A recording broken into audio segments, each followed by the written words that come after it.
Hi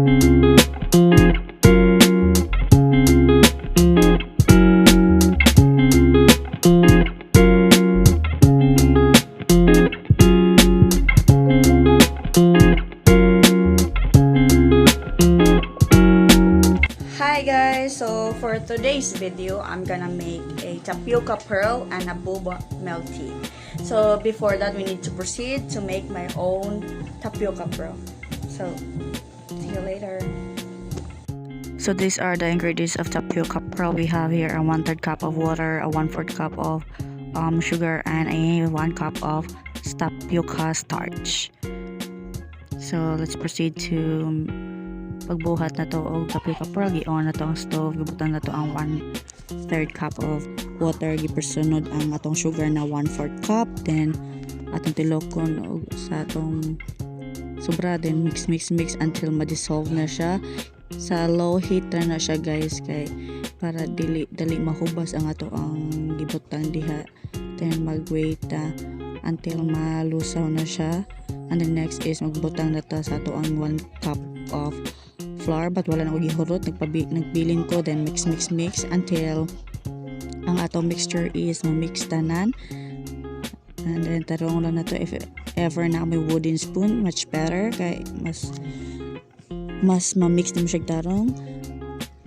And then next ana is puno na to ang ato ang nabilin na tapioca starch, and mix it all together hantod sa mag-combine. Then proceed ko sa ubos to para masahon na siya, more tagabuhat o bread, kay kinahanglan siya masa-masahon. And a lot of process kayo ni siya, but we need to follow para makabuhat ta sa atong tapioca pearl na gustong buhaton. And it's so very stretchy, tarong na to siya og masa-masa gyud. And diha nakita ninyo nga nagpadayon gihapon ko hantod sa ma-achieve ta ko kung gusto na buhat. Then ako gitunga kay daghan ra kaayo siya, then ako gi flat rolling nako siya hantod sa motaas, rolling ang gihapon. And then gi set aside sa nako ang sobra kay daghan ra kaayo. So after na to rolling nitaas na siya, diba? And if depende na ninyo guys if yun sa katas, then ako siyang gipang cut kay syempre tapioca pearl biatong buhaton, so we need to cut it, but I don't have a dough cutter, so nag-use na lang kog knife para mas dali. And like nakadaghan na akong nabuhat, but I decide na dili ko maglingin-lingin para palahi ko og tapioca pearl, which is ging ana lang ako siya style mo siya candy guys, mo siya gummy bears. And nagka-decide ko paya lahi ko di ko ganahan na ilingin-lingin siya, ing ana lang siya unsa kung na slice mo or na siya candy nga atong ibutang nga atong buhaton as a tapioca, but still tapioca pearl yun na siya guys. Wala na ako siya gilingin, mas prefer na lang ako siya ing ana. Okay, naka-instruct man po na make your own DIY tapioca pearl, so ako maka-decide, and dili naman sa tanan tapioca pearl is lingin, nasilain.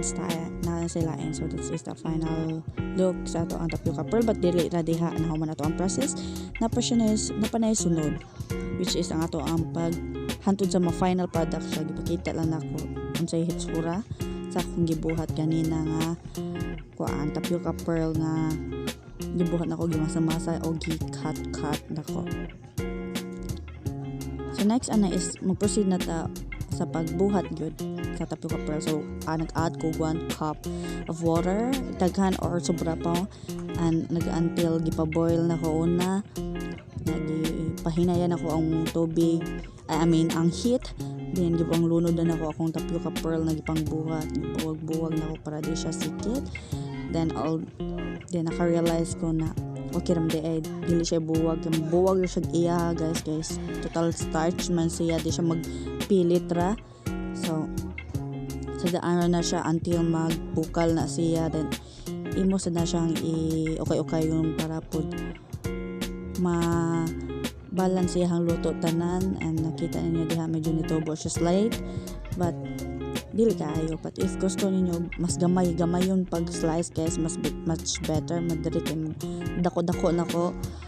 And wala ko nag-add og kuan day guys, flavoring kay mas gusto na kung natural lang siya, wala color, but you can add flavor and color man, anything like black, blue, yellow, depende sa gusto. But ako ay sugar lang akong diba color, which is brown lang siya ang color sa akong tapioca pearl.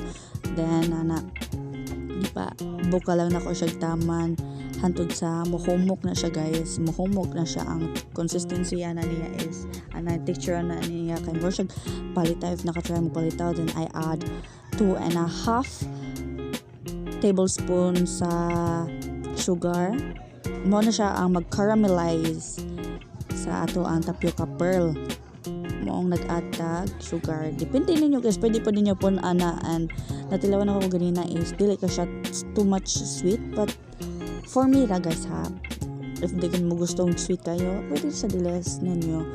Ha, nag-add kog half motong na 2.5 tablespoon ako then mix para makapit jud ang sweetness sa ato ang gibuhat na tapioca pearl ganina. And ang consistency ana niya guys kay sticky na siya, dili kaya too much sticky. Then if gusto po mas daghan siya caramelize, then you can add water and add sugar baron ana. Ako mix lang ko kay pwede siya madikit. So that's the final look sa ato ang gibuhat na tapioca pearl. Di siya yung ana ka nice, but I prefer this way nga tapioca pearl. See, nakabuhat ang own DIY tapioca pearl.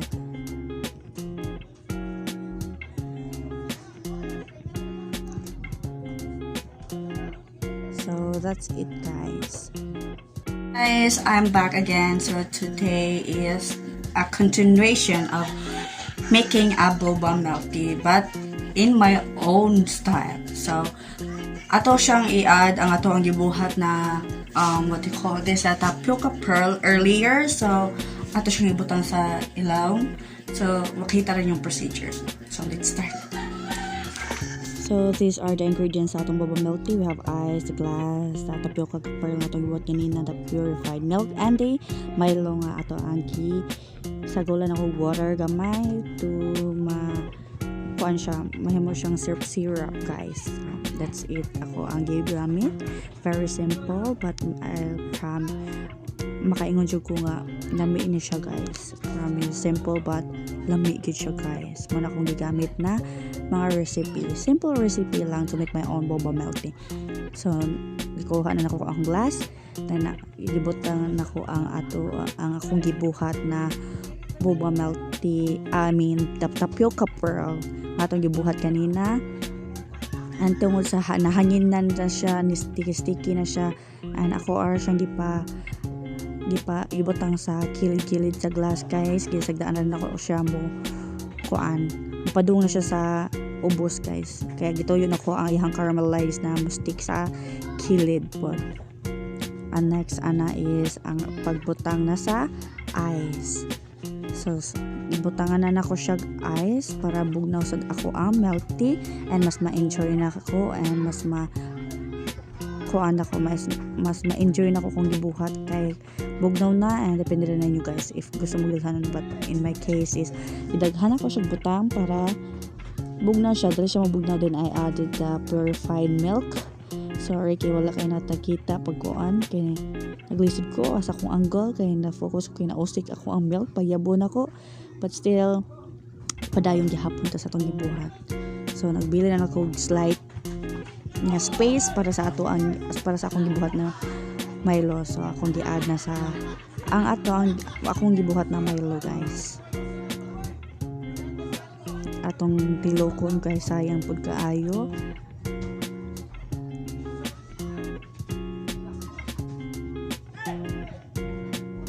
And that's it guys. Muna siya akong own boba milk tea. That is the final product sa akong gibuhat.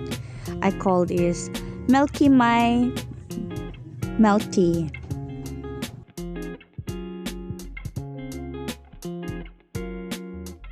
Try na ito ang gibuhat. Gimix na ako siya guys.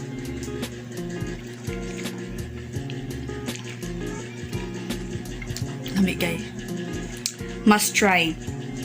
And that's it for today's video. Adios. Bye.